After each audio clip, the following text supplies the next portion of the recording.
I believe that I have looked back too optimistically on Hollywood, because my daughter has a group of books about Hollywood that she bought. I don't know why, probably vainly looking for references of her father in them. And I took to reading them lately, and I realized how many great people that town has destroyed since its earliest beginnings. How almost everybody of merit was destroyed or diminished, and how the few people were good who survived. What a great minority they were. And I suddenly thought to myself, why do I look so affectionately on that town? It was because it was funny, and it was gay, and it was an old-fashioned circus, and everything that we're nostalgic about. Made it funny and gay when it was really happening. Yes. But really it was a brutal place. Yes. And when I take my own life out of it and see what they did to other people, I see that the story of that town is a dirty one, and its record is bad.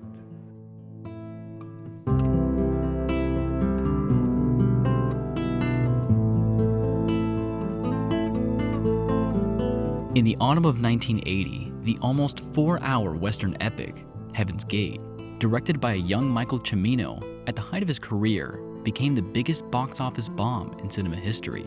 So catastrophic was its failure that it brought about the untimely demise of its producing studio, United Artists, the first independent studio in America.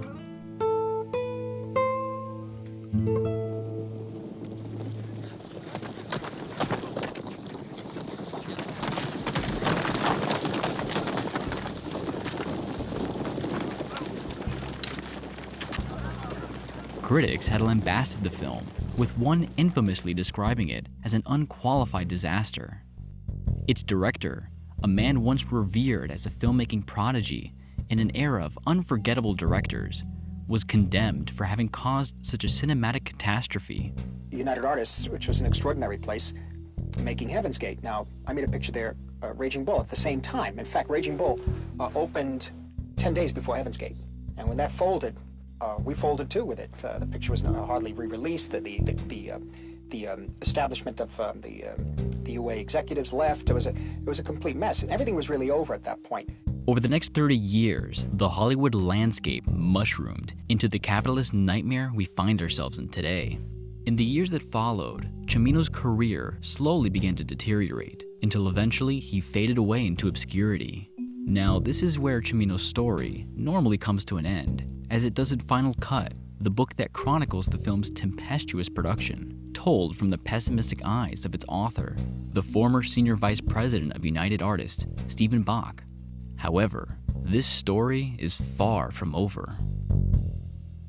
Today's story happened almost 18 years ago in Rancho Santa Fe. It got the world's attention, but it really got to me because I was on the scene there shortly after it happened, and it was very shocking.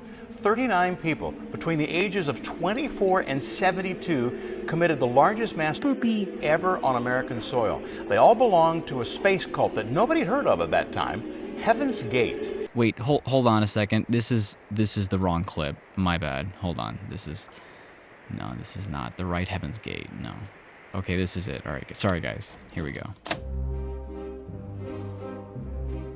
3 decades later, after Heaven's Gate's disastrous release, the infamous film was picked up by the Criterion Collection to be restored. In its remastered version, restored under direct supervision by Cimino himself, the Criterion Collection quite literally resurrected Heaven's Gate. In terms of its structure, it's almost identical to the initial premiere cut, but the most work was done in the recoloring of the film, getting rid of the questionable sepia tone, with the film now exuding bright and vibrant colors. To mark the completion of the film's restoration, Heaven's Gate was once again screened to the public at the Venice Film Festival in 2012, where for the 3rd time, audiences would be subjected to Cimino's success. But for the first time, audiences would experience Cimino's true vision.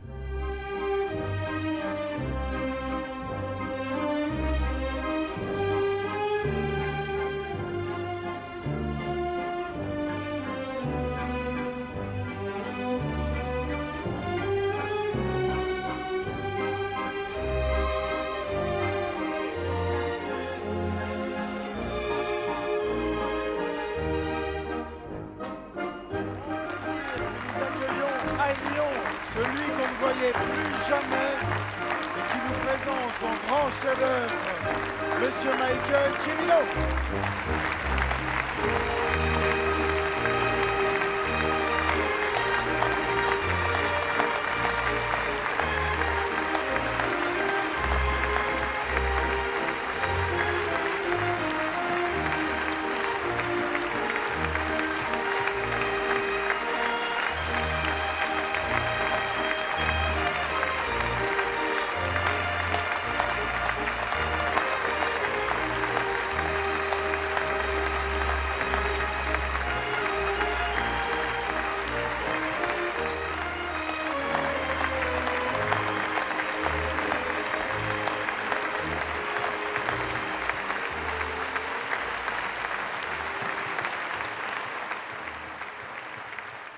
I always knew that the French love cinema.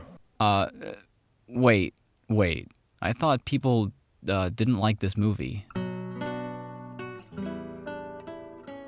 I just want to make things very clear. Heaven's Gate is not an unqualified disaster. In reality, it's one of the greatest films ever made. So when these well-respected critics blasted the film, calling it ridiculous things like the most scandalous cinematic waste, I'm sorry, but that's just not true. I have this fantasy that, you know, in the year 2050 or the year 2075, they're going to read about the Fuhrer that attacked Heaven's Gate, you know, the Fuhrer that came down upon Heaven's Gate, and they're not going to believe it. It's going to seem like science fiction. Heaven's Gate thoroughly blew me away on my first watch, which, by the way, was March 13th of last year, making this now a full year that I've been working on this project.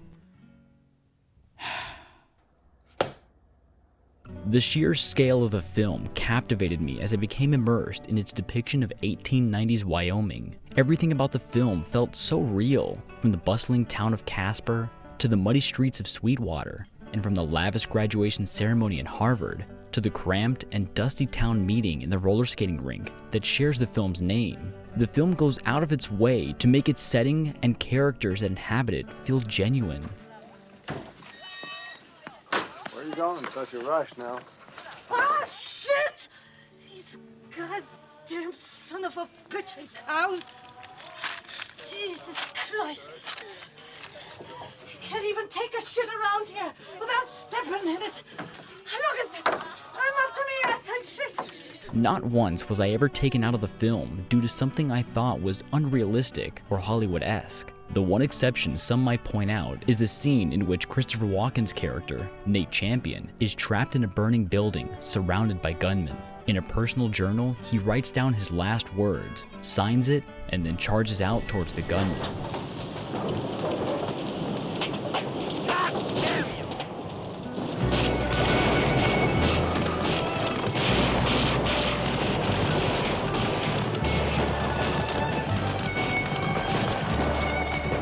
Some might criticize this as pure Hollywood fiction, as did film critic Roger Ebert, who claimed the scene was, and I quote, ridiculous. But after doing my research, I found out it's actually historically accurate, but we'll get to that scene later.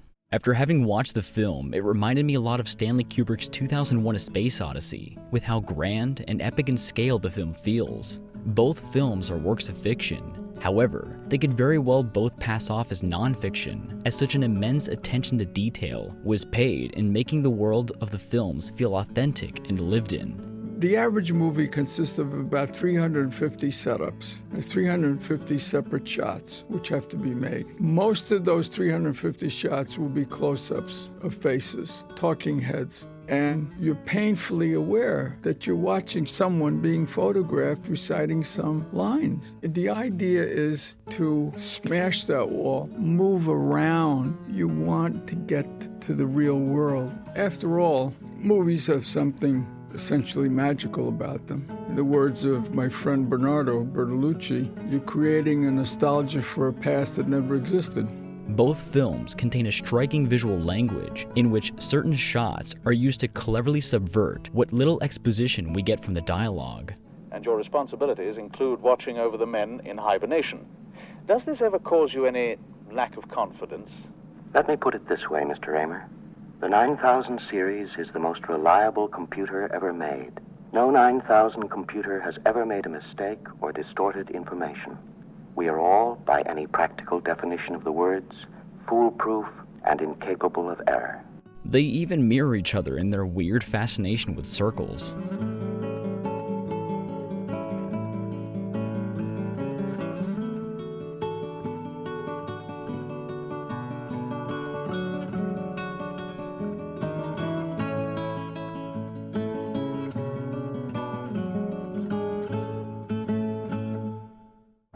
Suffice it to say, I was pretty shocked to read those initial premiere reviews. Critics tore the film a new one. It was as if they were all a part of some Comedy Central roast, saying things like, it's the most scandalous cinematic waste. I know. What the fuck? The Verge said that, based on 30 years of critical assessment, Heaven's Gate stands as one of the worst movies ever made. That's not an exaggeration. Yes it is. And of course my favorite, Heaven's Gate, fails so completely, you might suspect Mr. Cimino sold his soul to the devil to obtain the success of the Deer Hunter, and the devil has just come around to collect. This is a joke, right? Like, they can't be serious. Did they even watch the movie? Heaven's Gate is something quite rare in movies these days, an unqualified disaster. So, because you didn't get it, that means it's a bad movie? Do you want to tell it to me?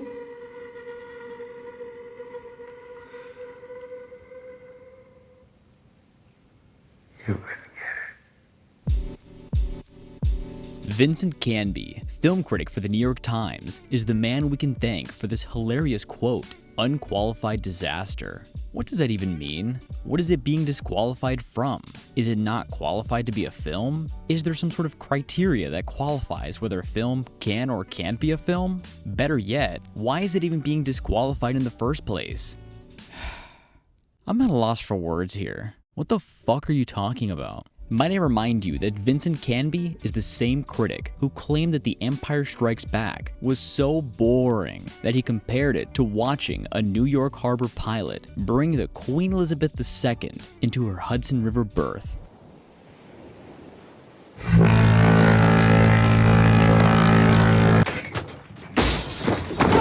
What was that? Jesus Christ! Fuck! Critics' misunderstanding of film and giving it a bad review is nothing new. Specifically in the 80s, you had John Carpenter's The Thing, Stanley Kubrick's The Shining, and even Martin Scorsese's The King of Comedy, which were all panned by critics when they first released. It was New Year's Eve, 1983 to 1984, and I was dressing up in my friend Jay Cox's house, and I'm watching Entertainment Tonight. And they were summing up the year, and I was putting up my shirt, and I'm tying, and they said, now for the flop of the year, The King of Comedy. And I said, oh, okay. Yet today, The Thing is one of the greatest horror films of all time. The Shining has become insanely iconic, also one of the greatest horror films of all time. And The King of Comedy is finally being revered after the Joker shamefully ripped it off. Heaven's Gate is no different. It is one of the most misunderstood and wrongfully criticized films I've ever seen. Yes, the film is long, taking its sweet time with its massive 3.5-hour runtime, but it's because of its excessive length that allows Heaven's Gate to tell one of the most dark and melancholic stories in American cinema.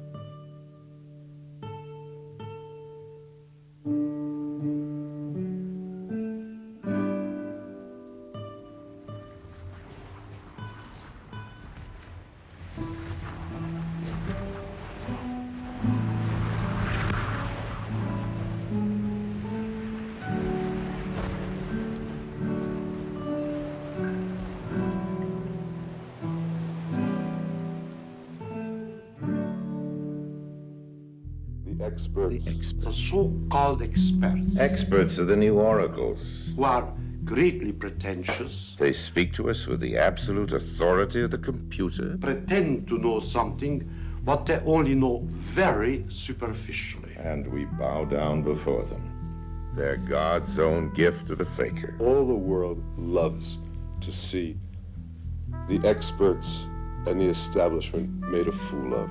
Heaven's Gate, in my mind, is no doubt a great film, one of the best possibly. However, the critics, these so-called experts in film, clearly didn't think so. It baffles me how they can be so revered, so well respected, even becoming people's go-to on whether a film is even worth watching when they write such vapid diatribes towards films they clearly didn't comprehend. I just say I can't recommend it. Our language is very specific on the show. I can recommend it, I cannot recommend it. I'm not saying don't go to see it, that's your decision. All we really have is our opinion. It's time to dismantle the establishment, to break the system, and to put these critics in their place. Oh, hey, look, don't look at me like that. I didn't know they died. The film begins after 3 full minutes of credits. All we are told is it's 1870 and we're in Harvard, Massachusetts. A man runs madly through a sequence of stone courtyards, archways, and alleys while a marching band parades through the street. They all funnel into a large auditorium, already packed with its audience. A distinguished older gentleman begins to make a very long-winded speech about the West, something about a mandate of imperative duty, cultivated and uncultivated minds. They have for you a mandate of imperative duty.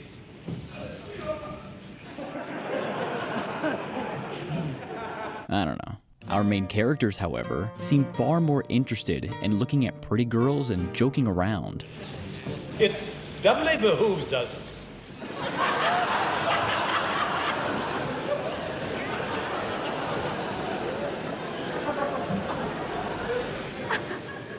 and it's at this point when we get any indication as to what's actually going on. Class of 70. Friends, parents, relations of the class of 70, I now introduce your class orator, Mr. William C. Irvine. And you're like, oh, they're graduating. Got it.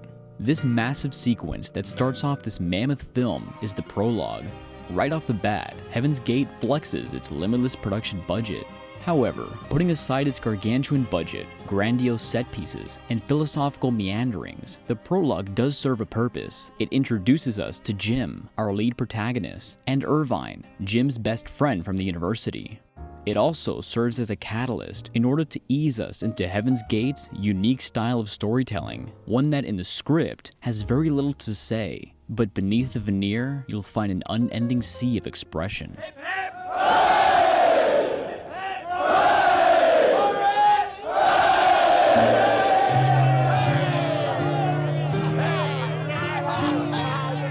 I will admit, at times, there are scenes that, after a while, begin to overstay their welcome. Even in the prologue, a bloodied and confused Irvine comes to mind. However, it's something I can forgive the film for doing.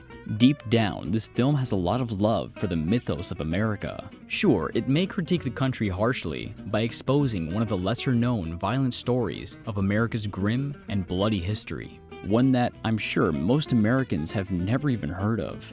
Maisie, have you ever heard of the Johnson County War? Cimino is not afraid to revisit America's dark past and admit it is an intrinsic part of this country's DNA.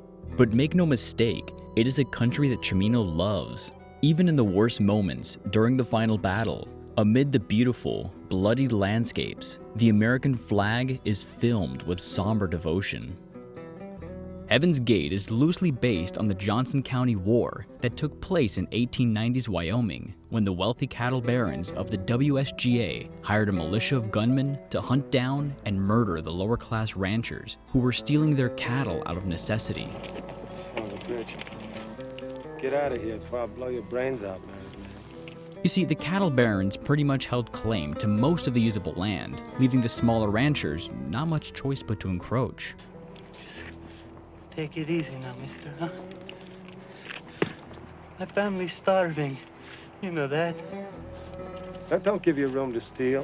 What many seem to misunderstand about Heaven's Gate when concerning its historical accuracy is that the film is not an adaptation, but instead an interpretation of the Johnson County War. Director Michael Cimino took the very real historical incident and molded it into an entirely unique story.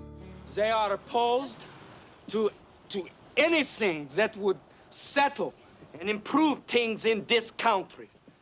They advance the idea that poor people have nothing to say in the affairs of this country.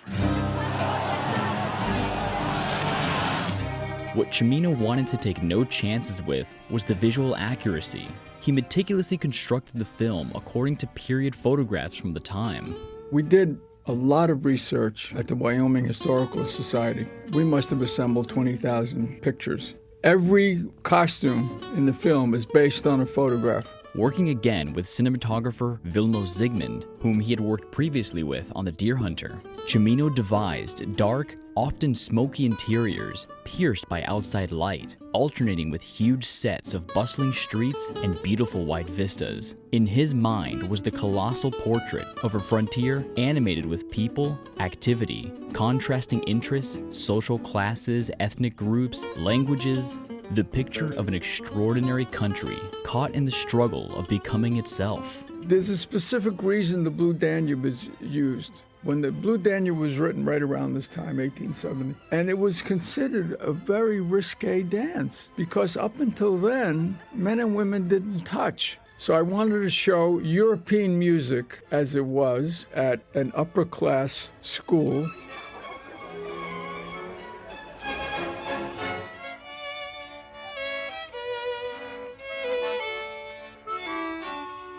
And as it came west, it was in the process of being Americanized, so that what you have is the same waltz, but now with a Cajun twist. To be an American is to be a survivor. And the music, the European music, is learning to be American. So I wanted to show not only were the people transitioning and changing, but the music was transitioning and changing.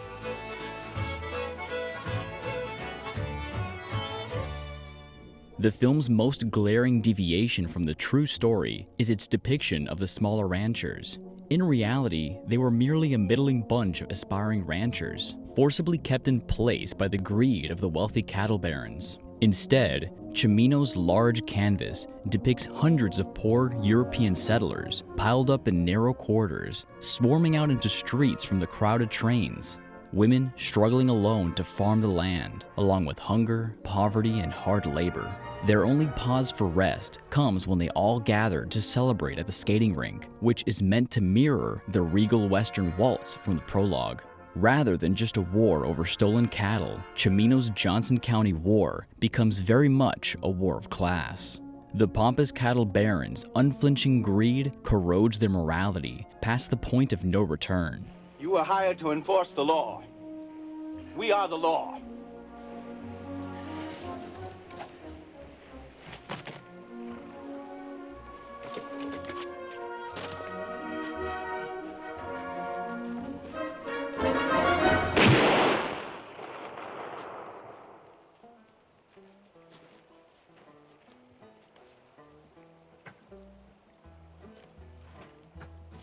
While I was doing my research, I happened to find this straight-to-TV film from 2001 called Johnson County War. It being based on the same story as Heaven's Gate, of course I had to check it out.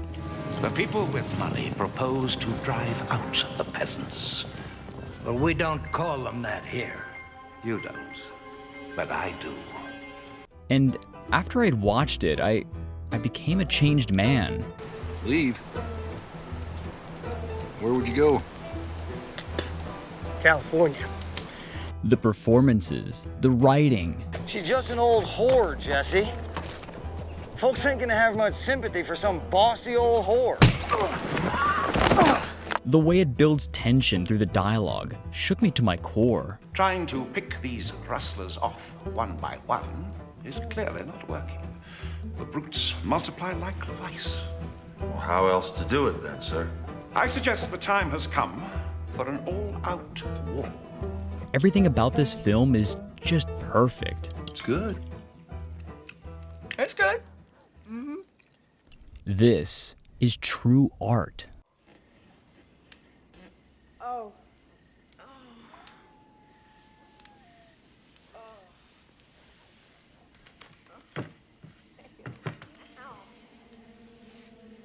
Oh. Oh.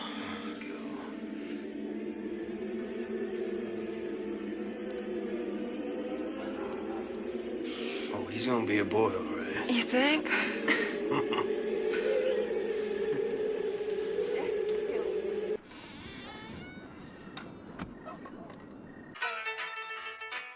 sleeping right next to him. I could hear everything. Oh, it's snowing again.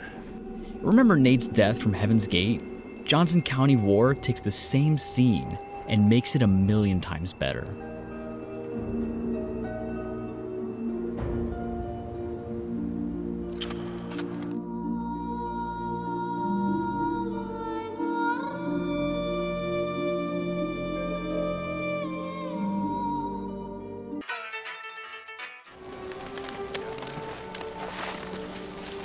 No!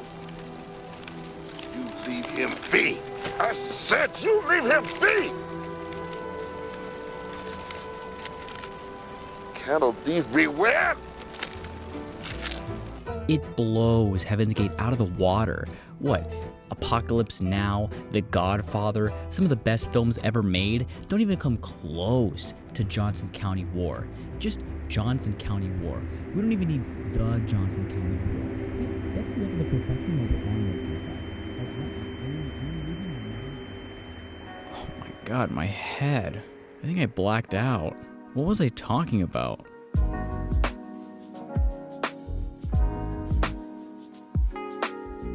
Vincent Canby was the first to criticize the film's editing, but he would not be the last. In his baseless review, he claims the actors are frequently upstaged by the editing, which sometimes leaves them at the end of a scene with egg on their faces, staring dumbly into a middle distance at absolutely nothing. What a poet.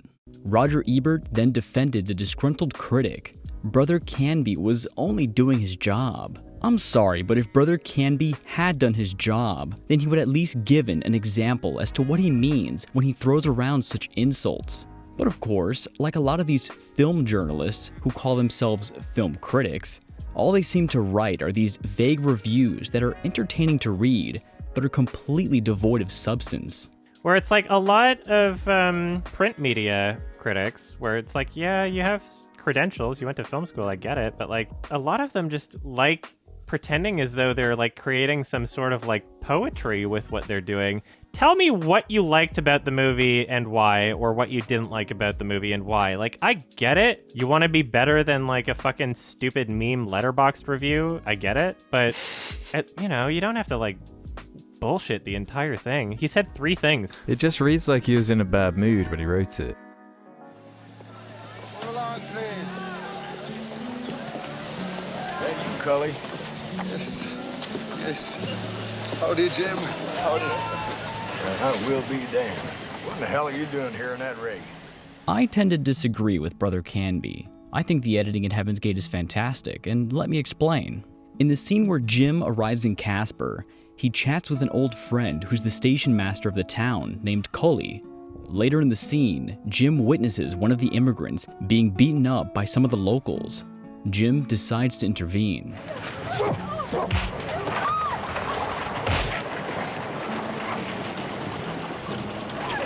Without much choice left, the immigrant family, traumatized after watching these men brutalize their father for just being there, Go back where you came from!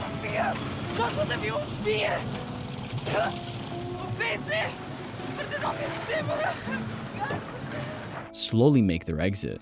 We then cut to Coley, watching despondently from a distance. From these stark images, the film is showing us the plight of the lower class, set against the barbarous greed of the upper class. From Coley's desolate gaze, we cut to a lavish clubroom full of valuable art, gorgeous handcrafted furniture, and a goddamn butler carrying tea to a room full of cigar-smoking cattle barons.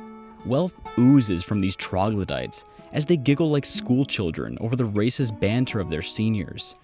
They're an ignorant, degraded gang of paupers. Their only stock in trade consists of having large numbers of ragged kids. This hard cut beautifully juxtaposes the privileged from the poor. The editing in Heaven's Gate is perfect for what it is. Its subtle and unobtrusive juxtaposition of contrasting imagery beautifully conveys the film's themes without having to spoon-feed it to the audience with some painfully obvious dialogue. Jesse, you're talking to a whore who takes our calves for pokes. Her word don't mean squat. Shut up, Mitch! That's right, Mitch. You ain't the boss, you just the errand boy. No one gives a care what you think.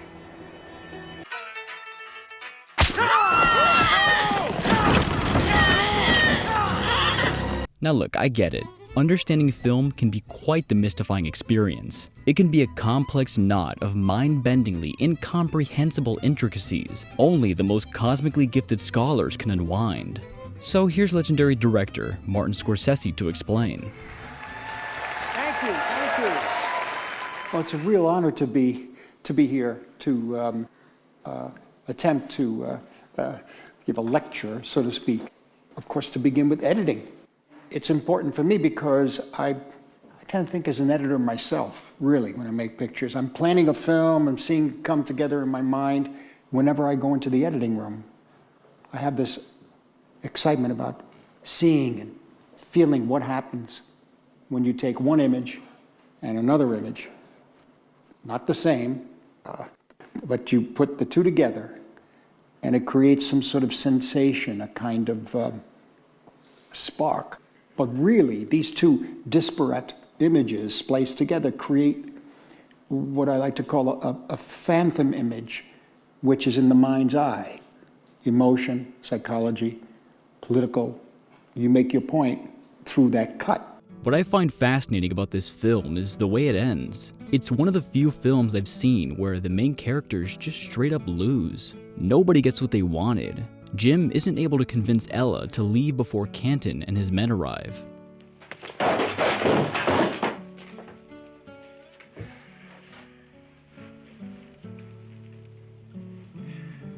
Ella, I'm asking you again to leave. I'm begging you. Nate couldn't win Ella's affection. Why don't you stay for supper? I have things to set there with the Jim. And ends up getting himself killed trying to. Over the course of the battle, all of the immigrant characters we've come to know are all slaughtered one by one until there's nothing left but a field of death and misery. The cattle barons' militia is almost wiped out, but fortunately for them, the US cavalry ride in at the last minute to bail them out, all thanks to Canton's political connections. I have here a telegram from the governor, stating in the most positive terms that only immediate and drastic action on the part of authorities outside and above county officials can reduce the current state of almost anarchy in Johnson County. Almost anarchy. Yeah. You can let me take them out of here peacefully, or you can get shot for insurrection. Rescue them is what you're doing. After the carnage that ensued, Jim has finally convinced Ella to pack her bags and leave Johnson County for good. Almost everything she held dear had been taken from her. No! With no choice but to follow Jim, the two, along with JB, make their exit.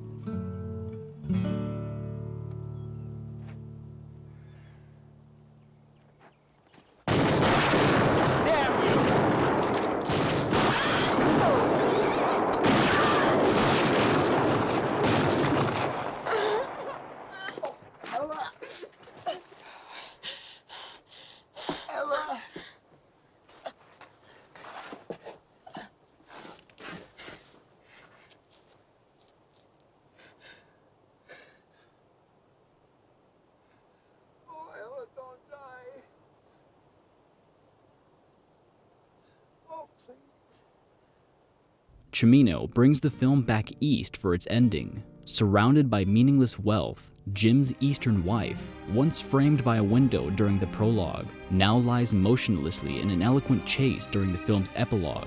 Like an attractive, costly object, Jim Averill's story comes to a close in a luxurious, floating jail, as far as possible from the freedom and openness he had sought and hoped for. What I'll say about Heaven's Gate is that it's one of the few films where, because the director truly cared, and because the cast gave it their all, and the production put everything on the line, they managed to make something that's truly special. The film's imagery is so powerful to me. Its characters are so subtle and yet so complex. The themes and conflicts the film tackles are so timeless that you could even make connections with what's happening today. And it's all on display with Vilmos Zsigmond's beautiful yet haunting cinematography. Heaven's Gate, in my personal opinion, is a fucking masterpiece. Hi everybody, it's me, New Perspective. I bet you're wondering, where the hell am I? Well, I'm in my car right now. I have to record in here because I live in this beautiful state, which is way too overpopulated, meaning there's nowhere for me to be soundproof. I can't get anywhere soundproof. If you listen closely, you could probably hear cars and helicopters and planes flying overhead.